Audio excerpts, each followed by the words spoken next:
Kozhikode Beypore harbour bus സ്റ്റോപ്പിന് മുകളിലേക്ക് മരം വീണ ഒരാൾക്ക് പരിക്കേറ്റു. ബസ് സ്റ്റോപ്പും വൈദ്യുതി ലൈനും തകർന്നു. പ്രദേശത്ത് ഗതാഗത തടസ്സമുണ്ട്. വിവരങ്ങളുമായി കോഴിക്കോട് നിന്നും ദിൽഷ ചേരുന്നുണ്ട്. ദിൽഷ, മഴ കോഴിക്കോട് വലിയ നാശനഷ്ടം ഉണ്ടാക്കുന്നു എന്ന് തന്നെയാണ് നമുക്കിപ്പോൾ മനസ്സിലാവുന്നത്. കഴിഞ്ഞ 2-3 വാർത്തകൾ നമ്മൾ കോഴിക്കോട് നിന്ന് റിപ്പോർട്ട് ചെയ്തു. ഇപ്പോൾ ബസ് സ്റ്റോപ്പിന് മുകളിലേക്ക് മരം വീണ ഒരാൾക്ക് പരിക്ക് എന്നുള്ള വിവരങ്ങളാണല്ലേ വരുന്നത്?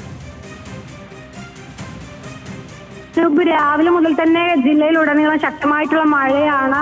ഓരോ മണിക്കൂറും ഇടവിട്ട് അതിശക്തമായിട്ടുള്ള മഴ തന്നെയാണ്. മലയോര മേഖലകളിലടക്കം വലിയ രീതിയിലുള്ള നാശനഷ്ടമുണ്ട്. ഇതിപ്പോൾ കോഴിക്കോട് ടൗണിൽ തന്നെയാണ് ഉണ്ടായിരിക്കുന്നത്. അതായത് കോഴിക്കോട് ബേപ്പൂർ ഹാർബർ ബസ് സ്റ്റോപ്പിന് മുകളിലേക്കാണ് എല്ലാം ഇടപെട്ട് അദ്ദേഹത്തെ പെട്ടെന്ന് തന്നെ തൊട്ടടുത്തൊരു ആശുപത്രിയിൽ പ്രവേശിപ്പിച്ച് പരിക്ക് സാരമുള്ളതല്ല എന്നാണ് നമുക്കിപ്പോൾ ലഭിക്കുന്ന വിവരം. ബസ് സ്റ്റോപ്പ് എന്തായാലും ഈ മരം വീണ് തകർന്ന നിലയിൽ തന്നെയാണ്. കൂടാതെ വൈദ്യുതി ലൈന് തകർന്നു. ഇവിടെ ഗതാഗതം തടസ്സപ്പെട്ട നിലയിലായിരുന്നു. മീഞ്ചന്ത ഫയർഫോഴ്സ് ഒക്കെ എത്തി നാട്ടുകാരുടെയും ഈ ഫയർഫോഴ്സിന്റെ ഒക്കെ നേതൃത്വത്തിൽ മരം മുറിച്ച് മാറ്റി അവിടെ ഗതാഗതം പുനഃസ്ഥാപിച്ചിരിക്കുകയാണ്. ഇപ്പോൾ എന്തായാലും ഈ പരിക്കേറ്റ ആളുടെ ഒരു പരിക്ക് സാരമുള്ളതല്ല എന്നതാണ് ഒരു ആശ്വാസകരമായ ഒരു വാർത്ത. അനൂപ് നൽകുകയായിരുന്നു ദിൽഷ.